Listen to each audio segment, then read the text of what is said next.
The views expressed and the opinions given by the individual host and their guests do not necessarily reflect those of Para X, its affiliates, or its sponsors.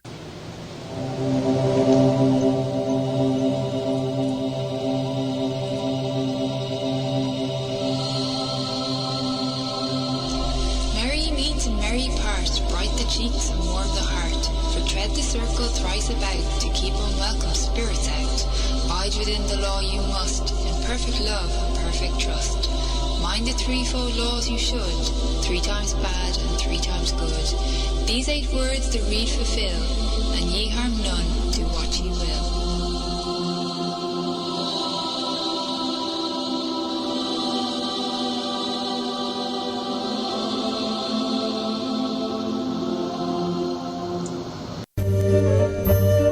Welcome to Stirring the Cauldron. Now, here's your host, Marla Brooks. Well, merry meet everybody, and welcome to Stirring the Cauldron. Now, tonight we're going to be talking about inviting angels into our lives with author Kathryn Hudson. Now, she's a certified angel therapist practitioner. She's a Reiki master and teacher who offers workshops and talks all over the world on transformation, angels, crystals, soul purpose, elementals, and mana initiation. And her latest book is Angels into Your Life, or Bringing Angels into Your Life. Sorry about that. Kathryn, welcome. Hi, Marla. Thank you so much for having me. Well, it's a good book. I had to have you. I mean, just that simple. It just, makes sense. And so the book, it offers assistance and support from the angelic realm. Tell us a little bit about that realm. Absolutely. So really a shout out to the publishers, because Inner Traditions has been so supportive of my work in all of the books that they've brought out. And especially this one, but the other 2 as well, which they kind of came out in that grouping, are all about accessing this angelic help for different aspects of our lives. Mm-hmm. So just to be very clear about what I'm referring to when I talk about angels, if I'm using the term simply angels, that would be the guardian presence that's accompanying each of us. We're not just dropped off here on planet Earth and abandoned. We are accompanied from the beginning. We are born with a certain intention, and we are accompanied through this lifetime.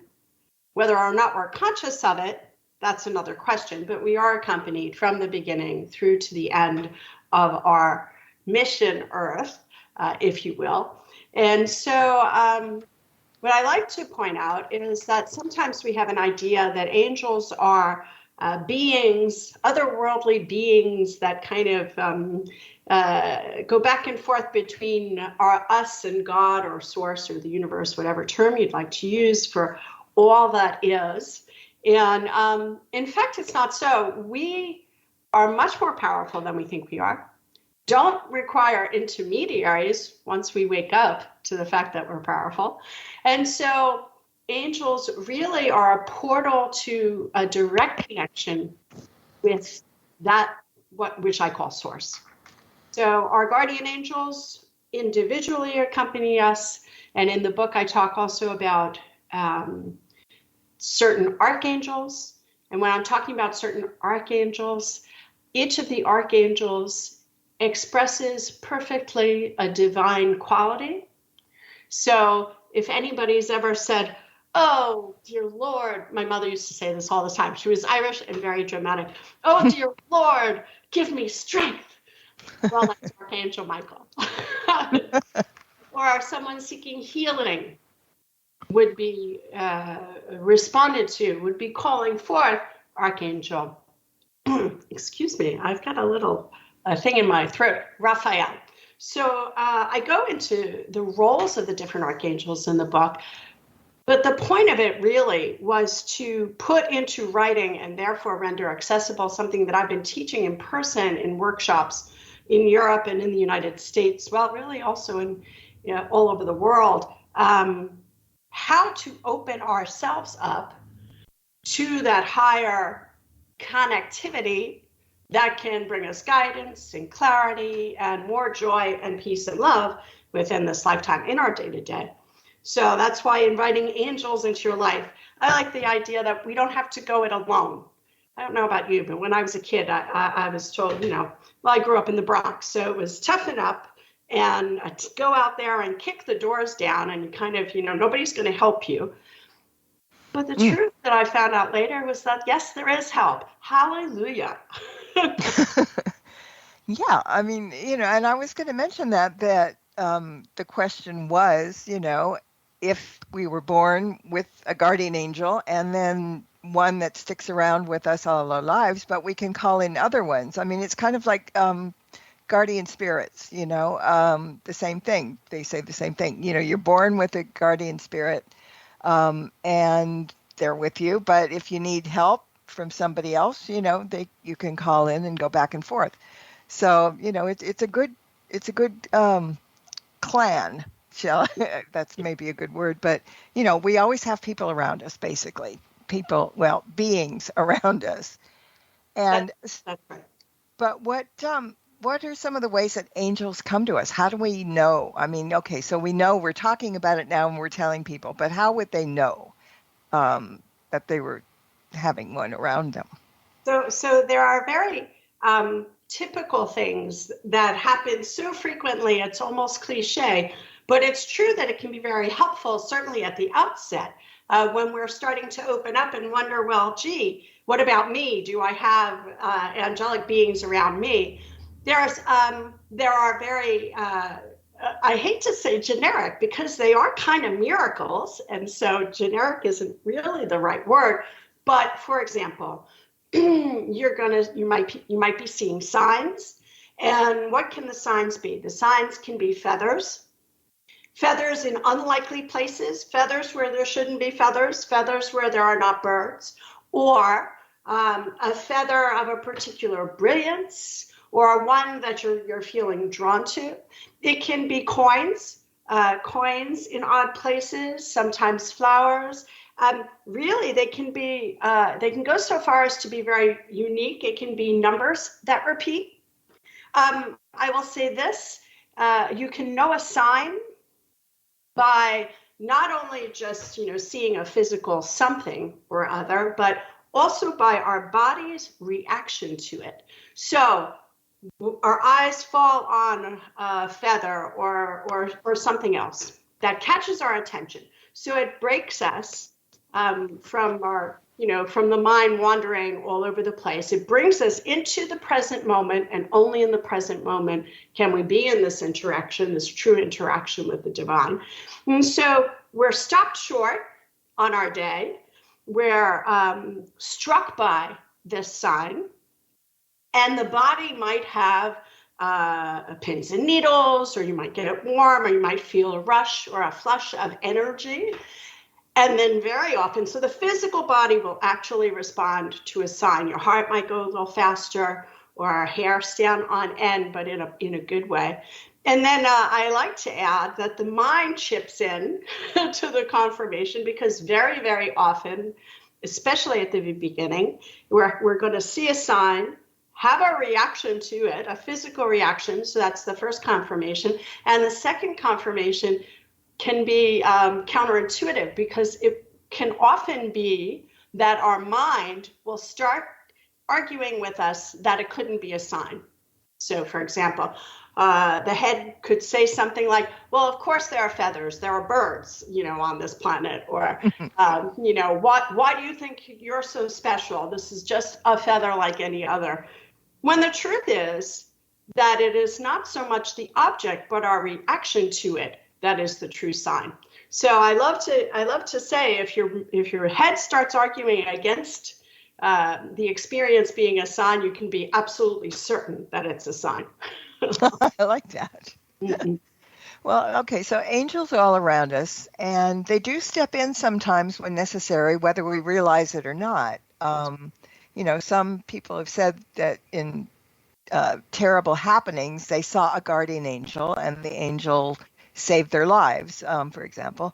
But I think everyone has seen an angel or two, and just doesn't realize it, because not all angels appear with wings, harps, and halos, do they? No, that's absolutely right. My understanding is that they do sometimes appear with those accoutrements, that bling, if you will.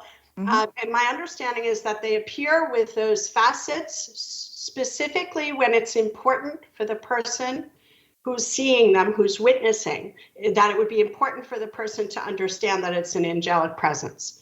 So to not be so very afraid, but absolutely there are angels all around us, and whether it's something that we might see a brilliant light that has no logic, or we might truly see the light within a human form, a human delivery system, which is what happened to me when I was working in a bank in Manhattan, and a woman angel came into the bank in the middle of Manhattan, 42nd Street, across from Grand Central. And she walked right up to me and handed me a crystal. Back in the days when crystals were not everywhere, and delivered a message. So it's important to recognize that the more that we expect that angels come in a particular form, the less likely we're able to recognize. So the more open we can remain, anticipating, like a child at the holidays, like a kid on its birthday, anticipating, waiting, excited. That joy stuff is great energy for attracting these interactions. And the only prerequisite to attracting the interaction is asking. So even if we're asking them tongue in cheek and we don't believe it, that counts. So it's people ask me all the time. I just ask, and then watch and see what happens, because always the answer is yes, always. When you're talking about tragedy, those are the situations where the angels intervene without an invitation from the human, because it's important in terms of the soul's mission. So they needed the saving at that moment. Mm-hmm. You know, I had a question the other day from a friend who asked me, who my guest was this week, and she wondered what the difference is between our spirit guides and guardian angels. I love that. And it's funny because I was going to say it and I didn't. And I just love how the synchronicity, the flow brings us to these important points. So I do like to be very clear. I mean, I was a banker for 22 years. I came to France to open up a branch of a bank that doesn't exist anymore, Wells Fargo, Wachovia before. So I'm a pretty grounded person, even though I teach about angels and fairies. And so I like to be clear about the language. So angels would be an expression of source that do not individually have this path behind them. They have never incarnated. So this is source taking form to facilitate connection, whereas spirit guides will have their own historic behind them. They're the same in the most important way of all, that they too are expressions of source. They too are the highest. They too are alignment with the guidance that will bring us through dark times. But very often our spirit guides will include those who have voyaged through the Earth zone and other zones. And so they bring that richness of terrestrial connection, the material, historic of those beings, legendary in some cases, add. And so when we are attracted to, no matter whom we are attracted to, whether it's from our culture or not, a teacher, a guide, let's see, Buddha, Rumi, Hafiz, whoever it might be, Jesus, Mary, and Joseph, there goes the Irish Catholic in me, but whoever it might be, if we're attracted, those too are our spirit guides. Mm-hmm. So sometimes we come into the game with a set, and then as we move along the path, others come in to join the team. You said a clan. I think that's a perfect word to use. I use team very often, but really it's that. So there is no place that God is not. There's no place that Source is not. And so all are one. So their similarities are more important than their differences. The mechanisms that we use to open up to angels are the mechanisms that we use to open up to those higher frequencies in all forms. And then spirit guides are those which have been agreed upon before we come into the game, before we come into this life. We already at a soul level have a connection with these beings. I'll stop there. Is it clear? Mm-hmm. Yeah, and somebody just made a comment that so maybe one day we can be spirit guides, but we'll never be angels. Yeah, well, I already know I'll never be an angel. That's all right. But absolutely, there is a moving up, and in this way, sometimes you hear people say, "Oh, your mom passed. I'm sorry. Now she's an angel. Now she's watching over you." Well, sometimes these are truly happenings. Being watched over from guides from the other side of the veil happen with fully realized guides, and also with guides that are still journeying from lifetime to lifetime. Mm-hmm. Yeah. I mean, once you're over there, all sorts of things, new things happen, and you got exploring, and you want to know what's going on. So, they keep really busy. It's not that they just sit there and twiddle their thumbs. They've got a lot to do. Absolutely not. I'm sure you've had people like I have who say things like, "Well, I don't really want her watching me." And it's really, it's not like we're on a TV screen and being watched, but rather there's this overarching love and care and concern. But truly, as you say, the soul has its own journey. In those circumstances, the soul has its own journey to continue. Yeah. Mm-hmm. Yeah. And that's, something to look forward to. I mean, because it's inevitable. So we might as well have to have something to look forward to in that area. Absolutely. All right. So the term guardian angels is what many people believe to be the only type of angels that we can interact with. But there are other types, and with the exception of the angel of death, maybe people defer to the stereotype angels with the wings and the halos and the harps and all that. But there probably is some angels that might not be nice. And are there some that we should try to steer clear of? So here on Earth, there's darkness and light. Mm-hmm. Here on Earth, there's the whole range of lower frequencies to higher frequencies. And so there are beings that we definitely should steer clear of. Mm-hmm. Those beings can impact people negatively. It's what happens, for example, sometimes I'll meet people and they're having trouble because their channel opened, but they don't know how to handle it, and they're being preyed upon. That actually happens. The way around it, the way to address it is, I hate to say it, but pretty simple, but we aren't taught how to do these things in school. So somebody who's a sensitive, if it opens prematurely and they don't know how to handle it, it could be difficult. I would not call those energies angels, because I use the definition of pure source, no incarnations. So we're talking the highest, we're talking 0.0, we're talking love. But it is true that there is no place that source or God is not. Behind all of the interactions on the earth, darkness and light, there is no place that source is not. And so I don't know about you, but that has always reassured me ever since I realized it.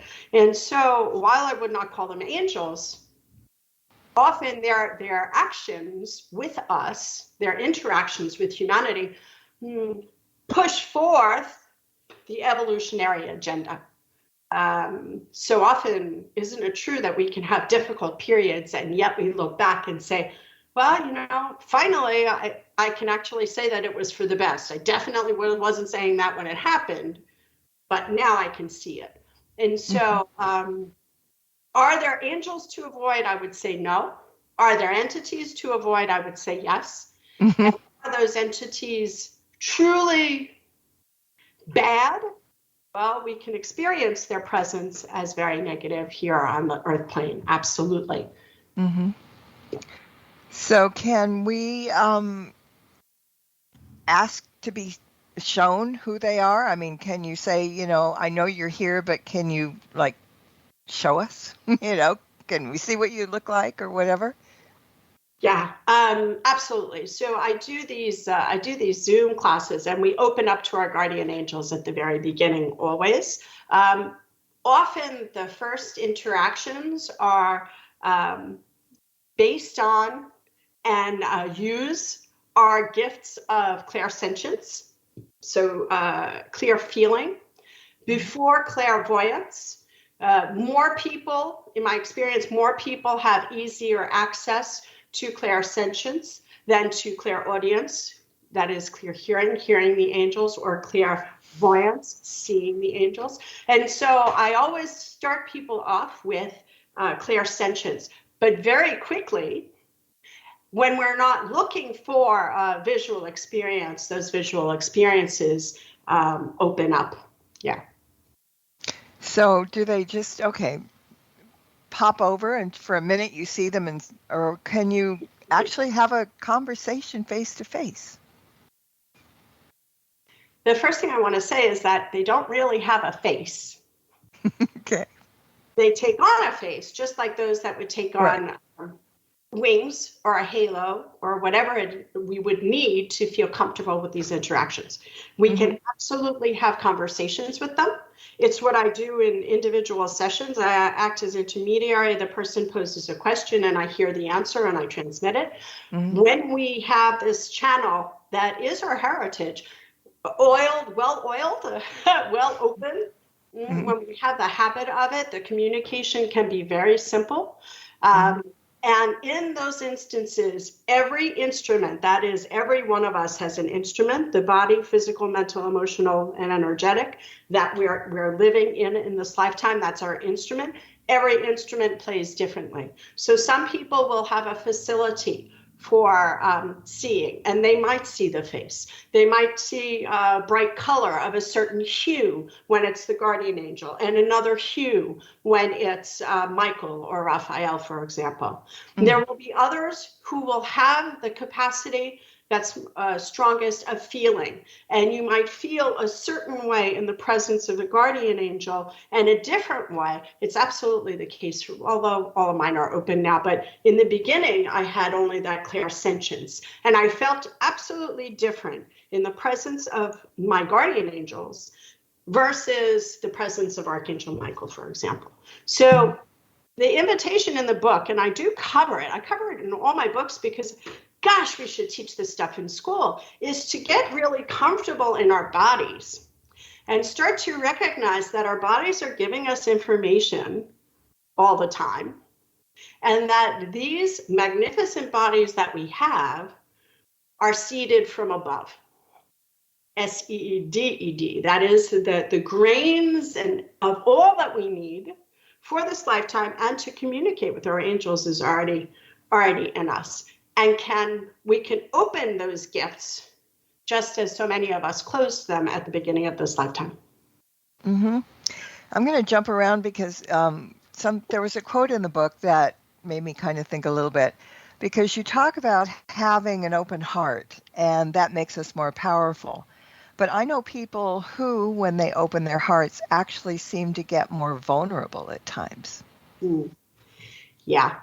And isn't that the way? Think about a child coming into the world. We come in wide open, the heart's wide open. And it's only through interaction with human beings that so often, many of us, most of us, are forced to shut that down or close it up or modulate it, depending on who's around us. And so we close our heart that is to say the flow of love through us, we close our heart only through fear. And when we've been hurt in the past, that fear of being hurt again is what diminishes our flow. But if we live in that state of, I'm not going to risk again because I got hurt before, whether it's conscious or unconscious, so often it's unconscious, we are, in fact, already not powerful. We have shrunk ourselves. We have diminished the possibility of living fully the life that we came here to live. So what I would argue, and what the point is in the book, and I talk about this a lot, it seems like it doesn't really make sense. Opening up further actually it does bring us into vulnerability, but our vulnerability becomes like a superpower. That is to say, when we are fully open, we're operating at a higher frequency, and we move out of the neighborhood of the people that live with us. Yeah, it's like literally we're moving into a different frequency, moving into a different dimension. I like to liken it to a neighborhood. I grew up in the Bronx. I now live in France. Nobody in the South Bronx can hurt me now, or any place. We're just not in the same neighborhood anymore. So we're not coming into the same experiences. We're not running into the same experiences that we had maybe with different people, but the same experiences, just different faces.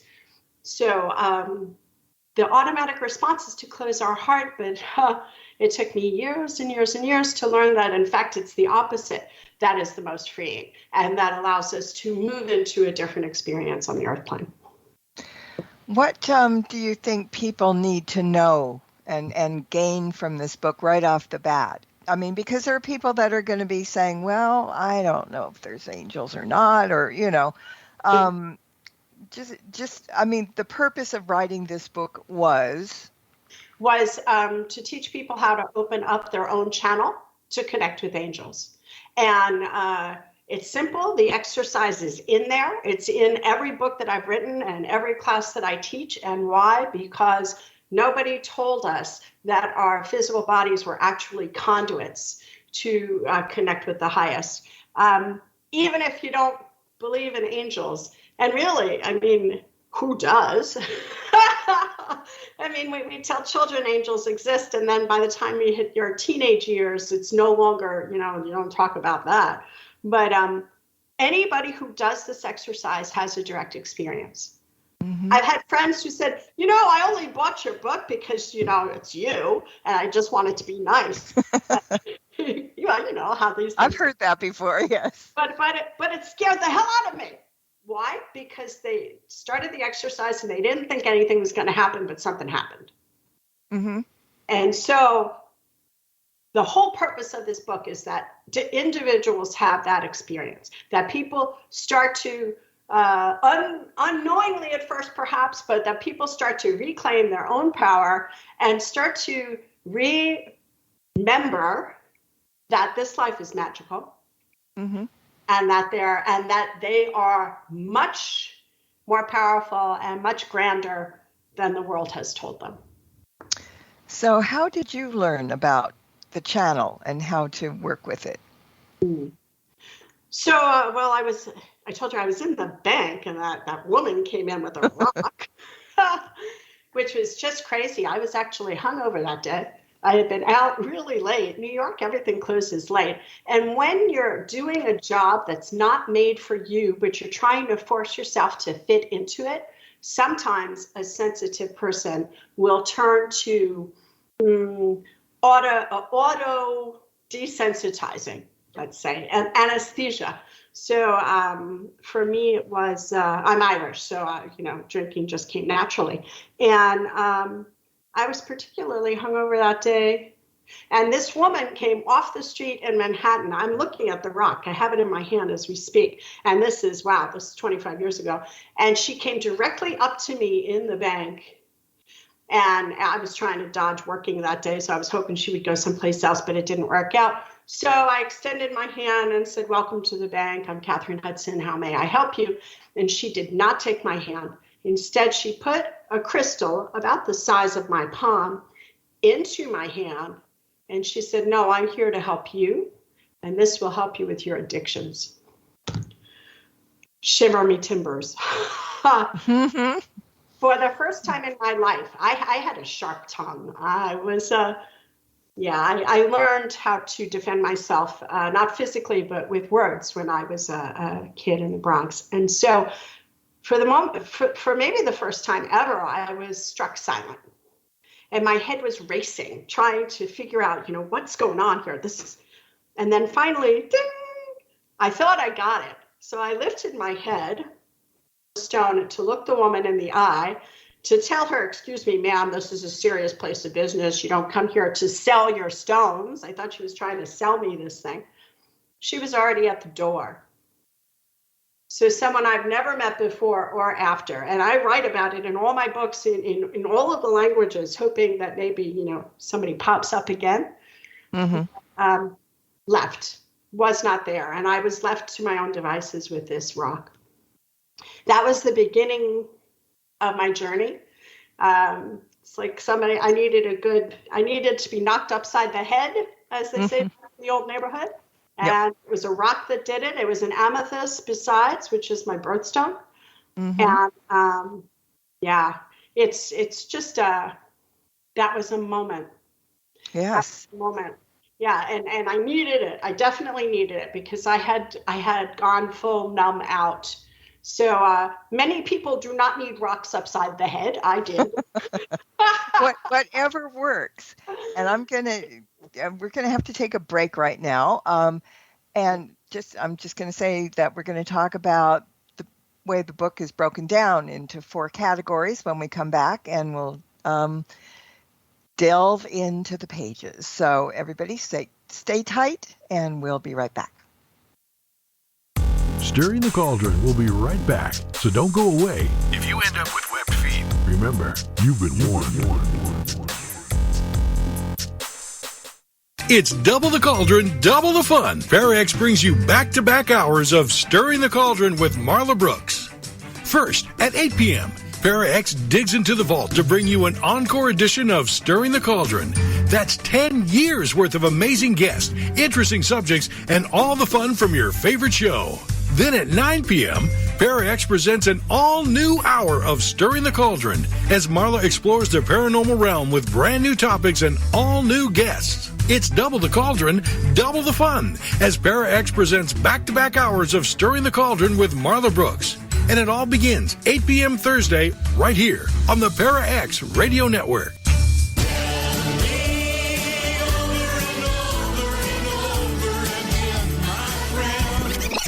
Hi, Barry McGuire here, inviting you to come along with Marla Brooks, and let's start stirring the cauldron together on Parax.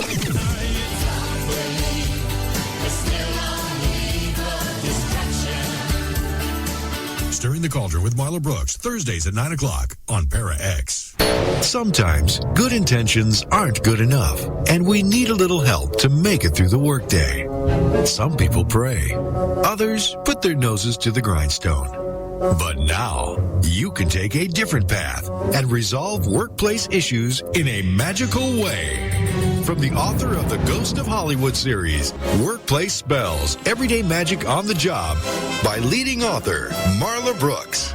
This easy-to-follow magical spell book will help you get past those pesky job-related hurdles. Whether you're new to the craft or a seasoned practitioner, you can make magic happen. Workplace Spells, Everyday Magic on the Job by Marla Brooks would make a great gift. Ask for it at your local bookstore or order online through schifferbooks.com, Barnes & Noble, or Amazon.com. Workplace Spells, Everyday Magic on the Job by Marla Brooks. Order your copy today. Hey everyone, it's Marla. If you like tonight's episode of Stirring the Cauldron and the archive podcast as well, take a look at the show's YouTube channel and check out the dozens of shows that are there just waiting to be heard. New shows are added each week, and while you're there, why not subscribe? It's free. And if you click on that tiny little bell icon at the top of the page, you'll be notified when new shows are available. Just go to youtube.com and then type in Stirring the Cauldron Parax, and the link will appear. just like magic. Welcome back to Stirring the Cauldron. Once again, here's your host, Marla Brooks.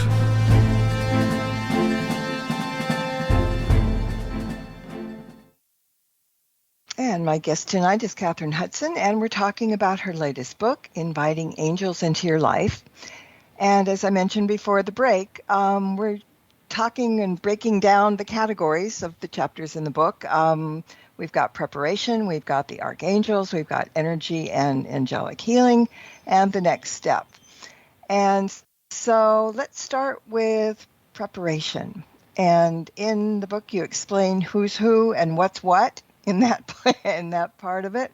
You talk about opening the channel, and I'd like to talk a little bit about opening the channel. I mean, what does that entail, and can everybody do it? Because, people don't think they can. I know that we're all born with the abilities, but some people just scoff at that. So let's talk a little bit about opening the channel. Great. So I'm completely in alignment with you that everybody's got clairvoyant abilities. So what is the channel? The channel is a channel between earth and sky, a channel between the human person that we are in this lifetime and the eternal form that our soul would express, a channel between all that would be at the origination of that soul, so the highest frequencies, some say God, goddess, source, universe, whatever you would like. And of course, angels and archangels, as we spoke of just earlier.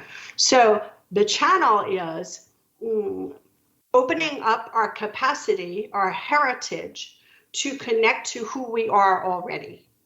And who we are already at the basis of us, at the heart of us, already is connected to source, already is connected to the angels, already.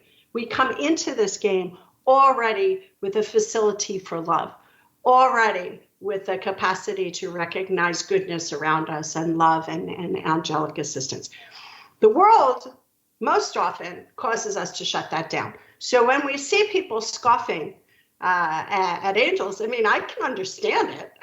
I would have thought I would have had some choice words for myself if the me of 30 years ago met me today. I don't think I ever would have believed it, and it would have scared me enough to keep me on a bar stool. I fear, because it's moving out of what's considered normal, whether we're miserable or not. The normal that we know is more comfortable, we think, than that which brings us out of the normal and into the unknown. So the first step that I usually talk about when I'm teaching is to bring people to recognize that their channel is already open. Everybody's channel is already at least minimally open. Why do I say that? Well, think about, what do we do when we have a headache? We place our hands on our head. And a stomach ache?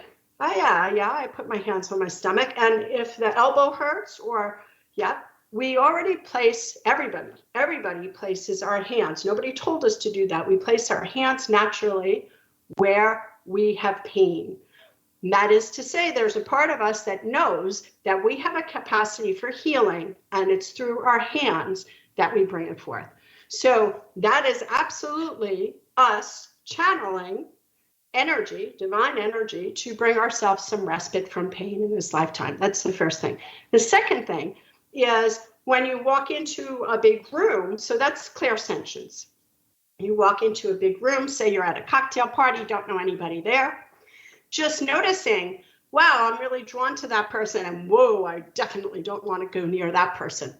So why is that? Those two people could be even dressed similarly, but we feel drawn to some people and we feel not drawn at all to others. Or we might meet somebody and we meet this person, it's like, wow, gosh, it's so weird. I feel like I've known you forever. Those moments are soul meetings. Those moments are recognitions of a life that is bigger than the life here on earth where we maybe haven't met that person prior to that moment.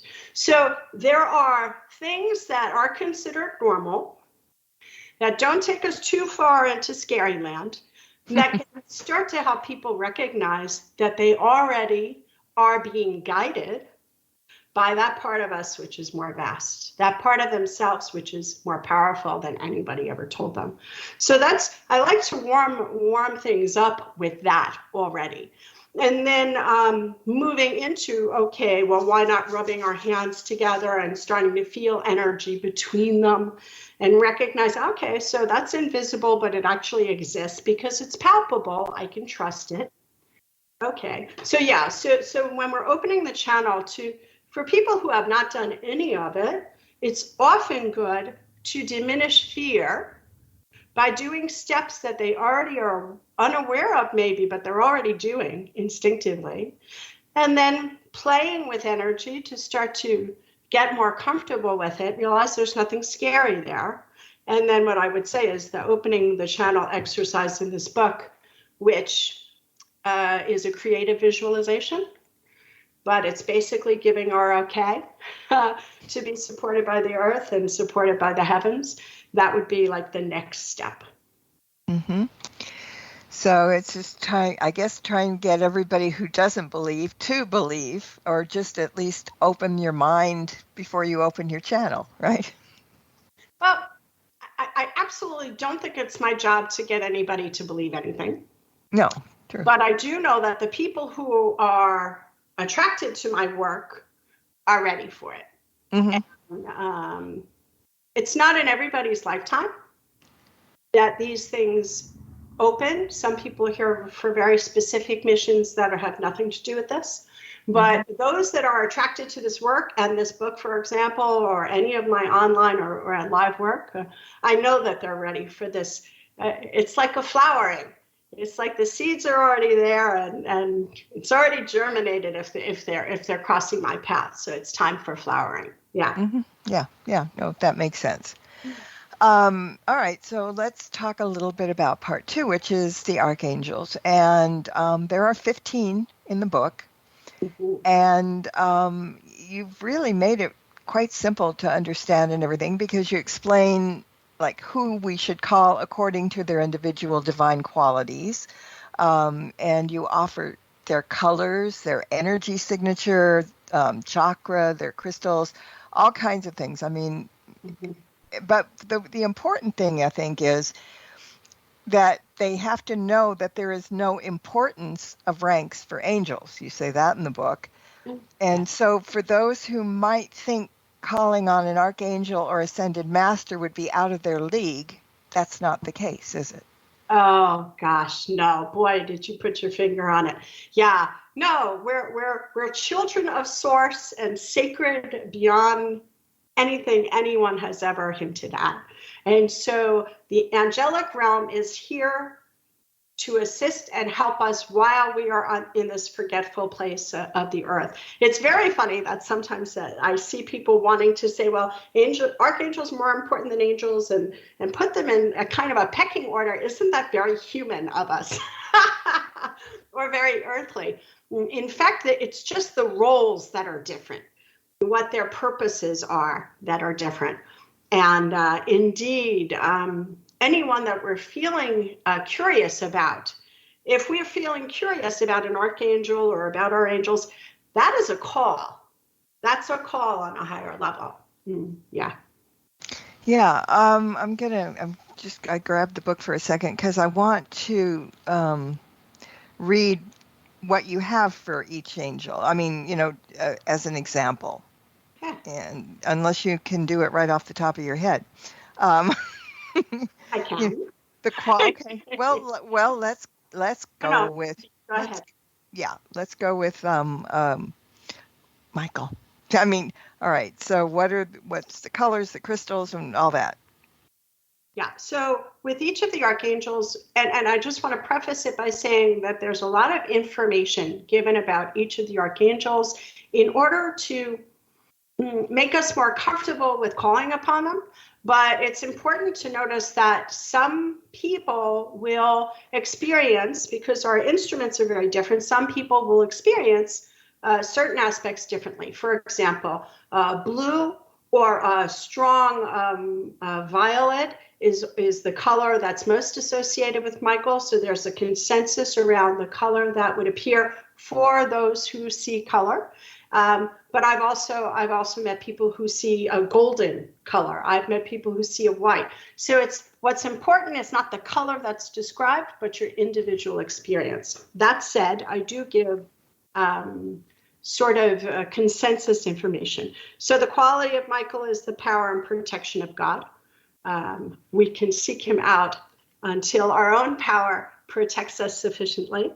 The color, as I mentioned, most often blue, sometimes indigo or purple.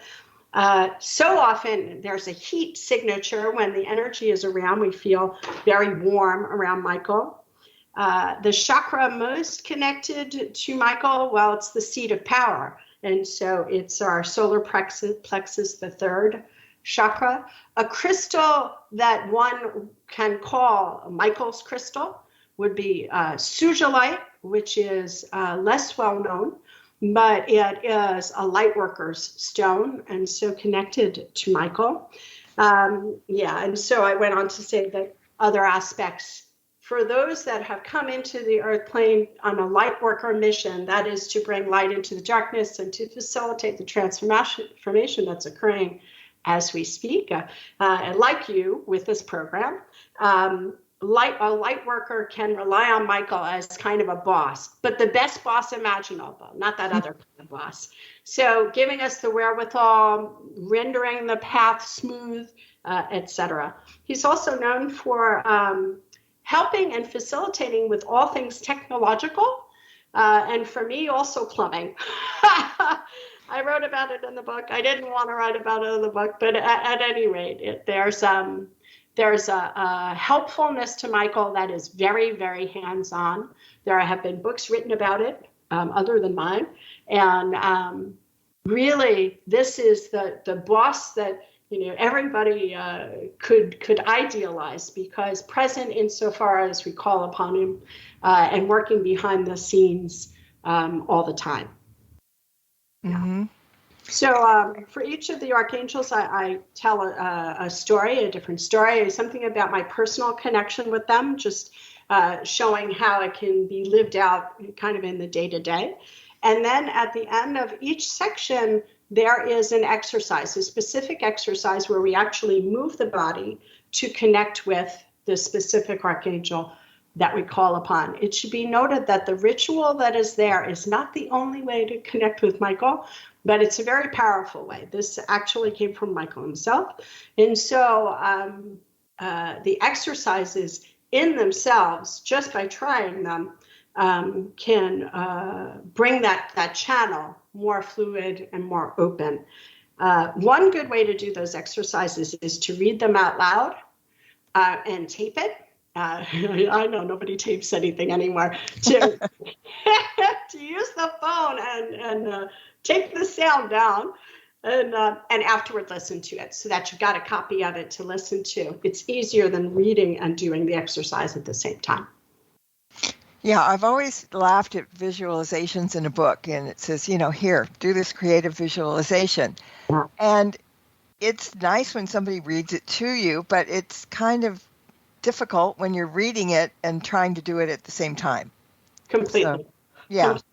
Yeah. So the idea is to either do what I just said, and so we're going to use the mechanism on the telephone. I'm speaking French in my head. That's not very helpful. I know the chance now, but either that, or simply by reading it through a few times and then maybe taking notes or not, and then putting it aside, because it's not the steps, but the intention. That is the most important. And anyone who undertakes this particular, for example, on page 79, the connection with Archangel Michael, anyone who undertakes it has been invited. There's no accident in that happening. And so your clear intention is the reason this is going to work, and you can't mess it up. So even if you mess up, you change the order or you forget a step, it's the intention and not the specific steps that makes this so powerful. The specific steps are there to help us as human beings fully experience in a calm way this divine connection. Mm-hmm. Yeah. I don't know why I've never asked this question before, but what is the difference between an angel and an archangel? So when I use the term angel, I'm talking about the presence of source that accompanies us individually. So on a soul level, Marla, the soul that is yours, that has had many lifetimes before and that has traveled through time to be here now as Marla, when you accepted the invitation to come into this lifetime and bring light, excuse me, but you take it or leave it. It's the sense of the strong sense that's here. At that moment, your guardian angels were already there.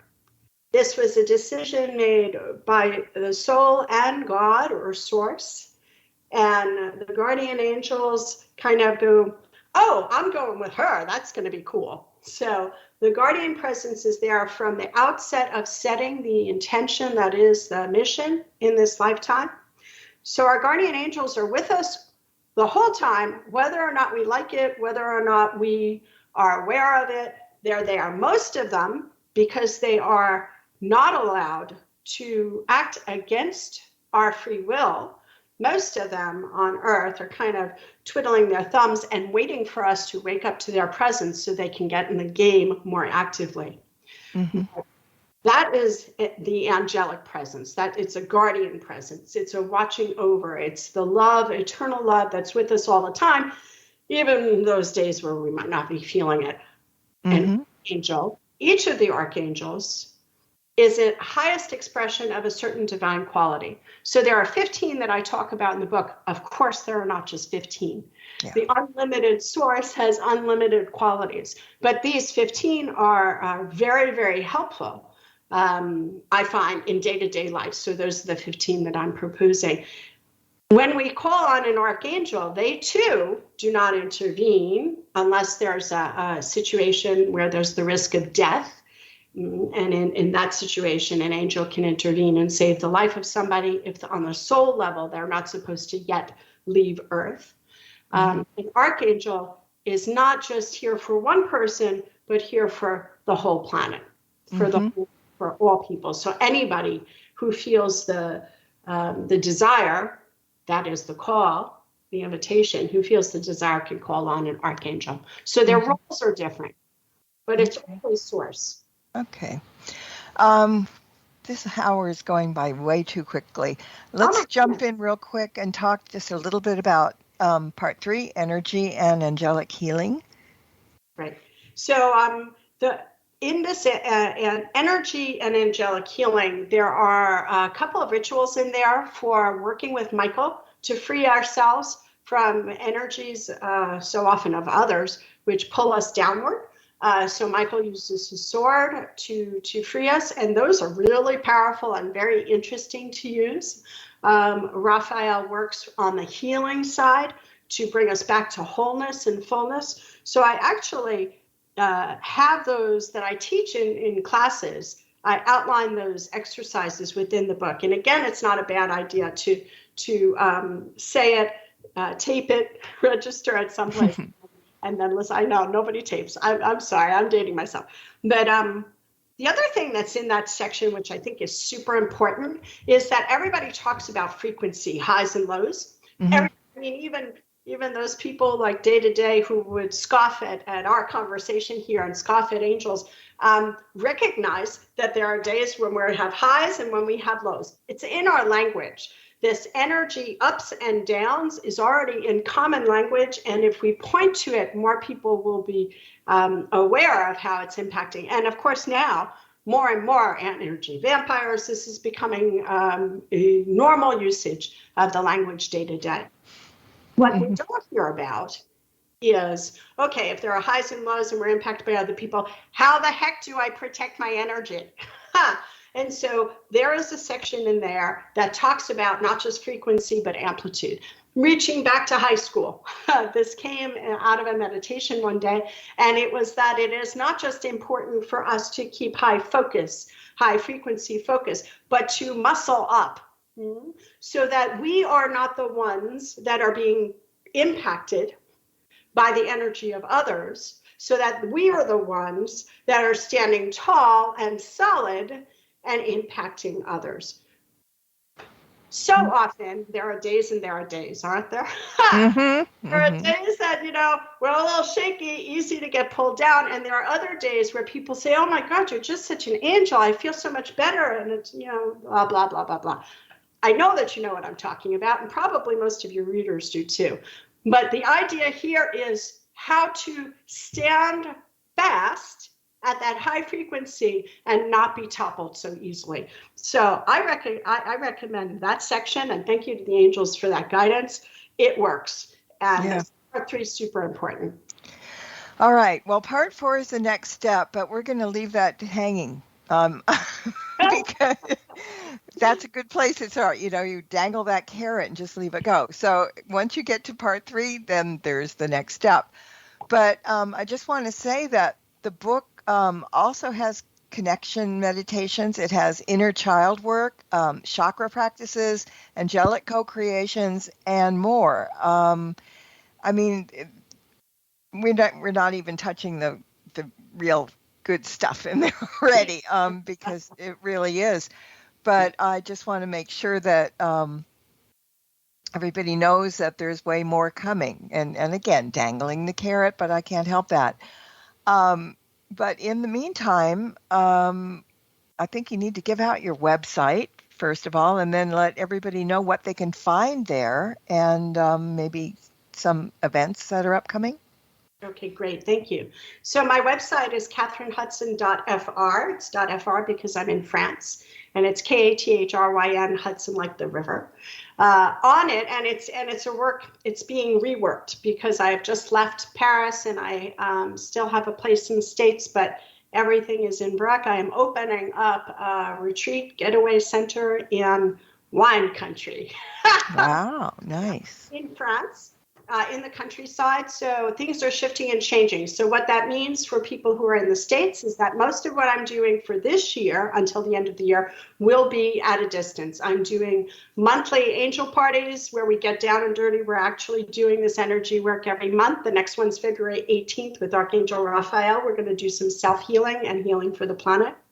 And I'm also working individually one-on-one with people around connecting with their angels, life purpose, and transformation. So if any of that sounds interesting, I'm on Instagram. I do angel messages. I was doing them daily for 2 years. Now I'm doing them when the movement comes. But I'm on all the networks. So I'm easy to find if it's meant to be. Well, that's good, because there's going to be a lot of people that are going to be looking for you, I think. What fun. But, more people to play with. More people what? To play with. Oh, yeah, absolutely. Yeah. And maybe, one of these times you'll come back and we can talk about one of the parts. We can talk about healing or stuff, make a whole show out of it rather than having to just, drop it really quick. Yeah. All right. Well, thank you so much for being with us today. And again, at some point, I would really actually like to have you come back and just talk about Archangels and Ascended Masters. Perfect. I think that's a great thing. Oh, I would love that. I'll reach out to you, but just want to thank you so much for what you do. It's so important. And I know that I can feel the reverberation of the light into the world. So thank you, Marla. Well, thank you. And let's also thank everybody that's listening to the podcast as well as the live show. And until next time, everybody, blessed be and merry meet again. Good night. This has been another edition of Stirring the Cauldron with Marla Brooks. Be sure to tune in next week at the same time for another great guest and more fun. Any rebroadcast or other use of this program without permission is strictly prohibited. You have been listening to the Para X Radio Network.